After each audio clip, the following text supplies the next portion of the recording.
Alô, caras, tudo bem com vocês? Estamos aqui em mais um vídeo do canal Código Vermelho, em mais uma série das nossas resenhas. E desta vez, a primeira resenha que não faremos do Pedro Bandeira. Nós vamos, olha só, o livro de estreia é o super amado, premiado O Avesso da Pele.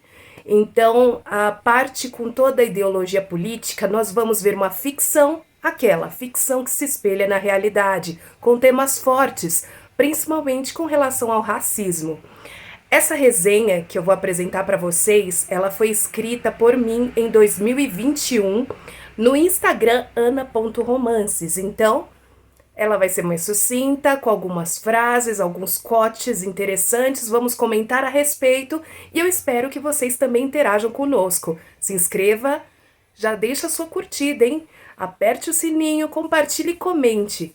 Nós vamos fazer com que a nossa literatura cresça. Em breve teremos mais, sempre mais. Confiram o vídeo.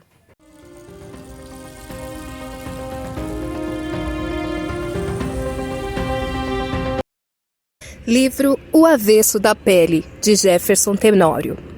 Um romance sobre identidade e as complexas relações raciais sobre violência e negritude.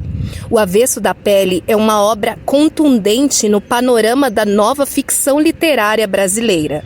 Ele foi vencedor do Prêmio Jabuti na categoria Romance Literário, no ano 2021. A história. O Avesso da Pele é narrada por Pedro, que se foca principalmente na vida de seu pai Henrique. Com vários dilemas envolvendo racismo, Pedro narra cada momento difícil da vida do pai, desde a infância até sua morte. Além disso, também de alguns de sua volta, como a mãe Marta. O texto parece uma dedicatória, com Pedro falando diretamente com Henrique, como uma homenagem, transcrevendo assim momentos que foram reais e também irreais, a fim de dar seus últimos préstimos ao sofrido progenitor e, quem sabe, buscar um pouco de justiça e acalento. O enredo aborda diversas questões a respeito do racismo de forma teórica, mas principalmente prática. Há debates quanto aos estudiosos do passado que fomentaram a diferença das cores de pele. Por exemplo, mas há muito mais na vivência, isto é, em pleno século XXI e aquém. Personagens. Pedro, o narrador ativo, pouco fala sobre si. O foco mesmo é no pai, Henrique, e com pouco menos de destaque na mãe, Marta. Conta de suas histórias sofridas desde a infância, envoltos em desamor, tragédias, desunião e principalmente racismo. Eles são negros e Pedro não poupou discussões a respeito das questões raciais. Henrique era professor de escola pública e não tem entusiasmo na profissão, até que... Marta é tradutora. Pedro é estudante de arquitetura. Embora a ambientação seja difusa, há sempre algum destaque em personagens que compõem o círculo social de cada, ainda que diminuto. Apesar da dedicatória e consideração, Pedro não parece tão ligado aos pais, que em sua atualidade estão divorciados. Aliás, com Pedro ainda bebê, seu pai saiu de casa. Marta carrega muitos traumas e uma intensa insegurança, com nuances de paranoia e extremo ciúme. Acho que inventei uma memória sobre você sem a distância e a maturidade necessárias. Sei disso, mas a minha ingenuidade é tudo que tenho. Esta história é ainda a história de uma ferida aberta. É uma história para me curar da falta daquilo que você repentinamente deixou de ser.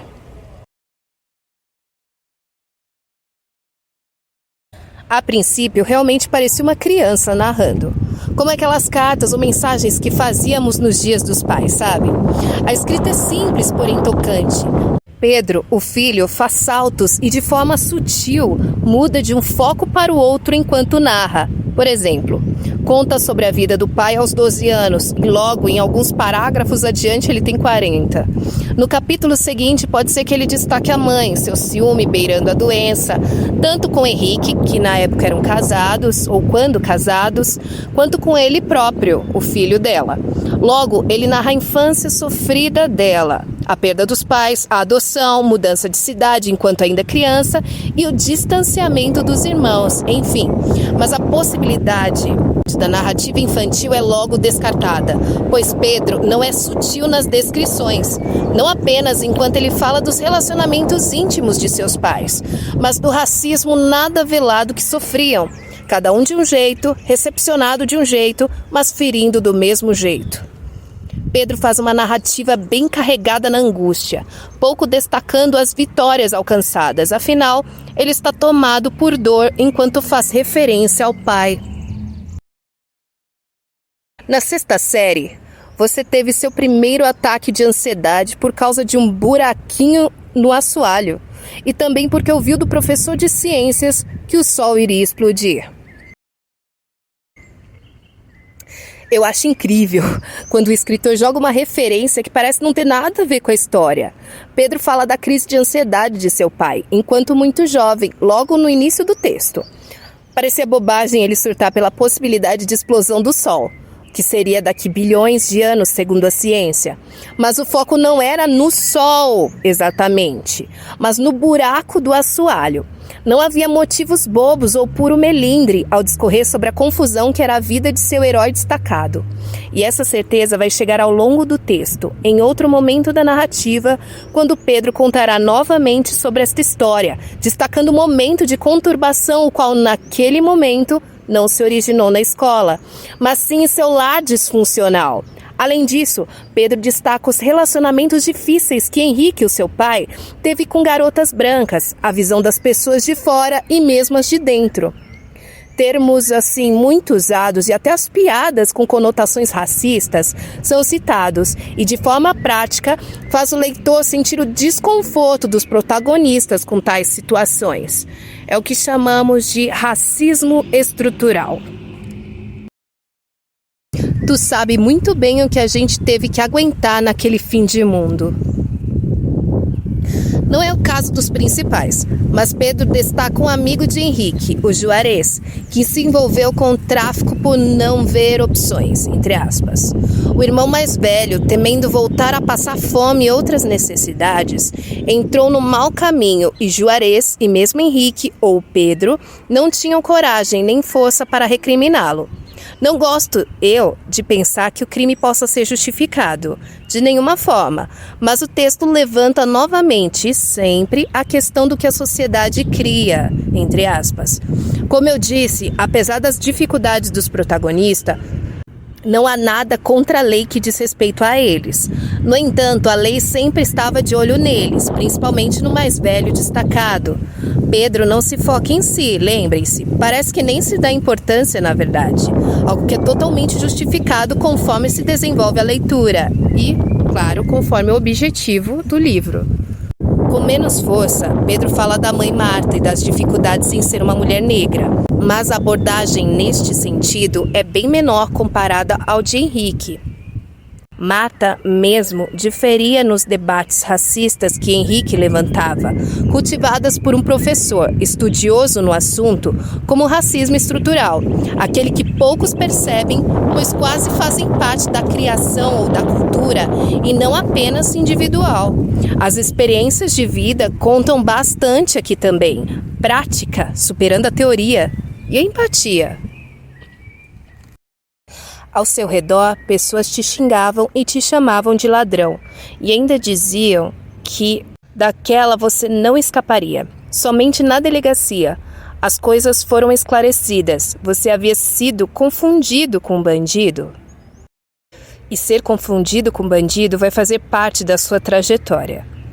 Mesmo se esforçando e se mantendo no bom caminho, Henrique por muitas vezes foi parado por policiais. A menção é feita no início do texto, mas ganha maior força nos momentos finais deste. Pedro até separa uma parte da narrativa a fim de contar a história do policial, o principal, que abateria seu pai, sem piedade ou chance de quaisquer explicações. Acredito que este tenha sido o momento em que percebi que Pedro estava criando histórias. Ele estava fazendo uma ficção dentro de uma história de ficção, mas que era muito real, tenso, dolorido.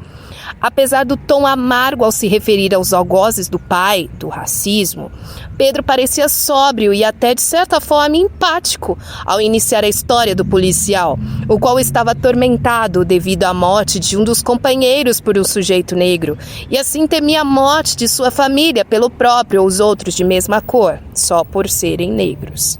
Pedro destaca que seu pai tinha que se esforçar muito mais do que os demais, os quais não eram negros, em seus empregos. O primeiro chefe de Henrique mesmo era claramente racista, se julgando superior por ajudá-lo. Ele fazia suposições quanto à vida pregressa deste, que, segundo o empregador, era envolvido com drogas, armas e todo tipo de bandidagem, o que não era verdade. O termo real aí de preconceito. Preconceito racial. Racismo. Conclusão. Você sempre dizia que os negros tinham de lutar, pois o mundo branco havia nos tirado quase tudo e que pensar era o que nos restava. É necessário preservar o avesso, você me disse. Preservar aquilo que ninguém vê. Pedro foi um excelente narrador, quase sem destaque como personagem, pois quis se dedicar quase que inteiramente ao seu herói, o seu pai Henrique. Você também se identifica com o seu pai como sendo herói? Como já disse, ele não parecia tão próximo ao pai, pareceu criar diversas histórias, mesmo quanto à vida do pai, com base no que sabia e no que havia investigado. Seu interesse e atenção às palavras proferidas pelo progenitor se exacerbaram, tomando um ar de sabedoria quando o fatídico aconteceu.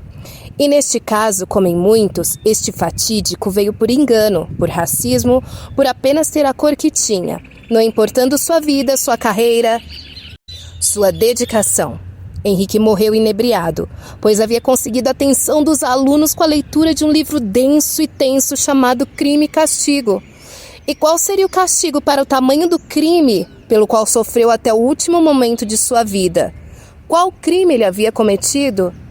Por que recebeu tamanho castigo? O narrador divaga em recordações, assim como em mudanças bruscas de tempo, ou seja, não é uma história linear. É necessária extrema atenção à leitura e às nuances, que nem sempre mostram sua relevância de modo tão explícito. Claro que assim são os melhores textos. A narrativa não é prejudicada e o seu sentido é totalmente justificado por um filho que acabou de perder a sua maior referência, o seu grande herói, o seu pai. Citação. É necessário preservar o avesso, preservar aquilo que ninguém vê, porque não demora muito e a cor da pele atravessa nosso corpo e determina nosso modo de estar no mundo.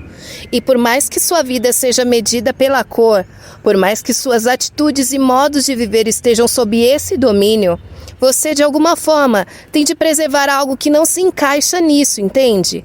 Pois entre músculos, órgãos e veias, existe um lugar só seu, isolado e único. E é nesse lugar que estão os afetos. E são esses afetos que nos mantêm vivos. Livro O Avesso da Pele, de Jefferson Tenório.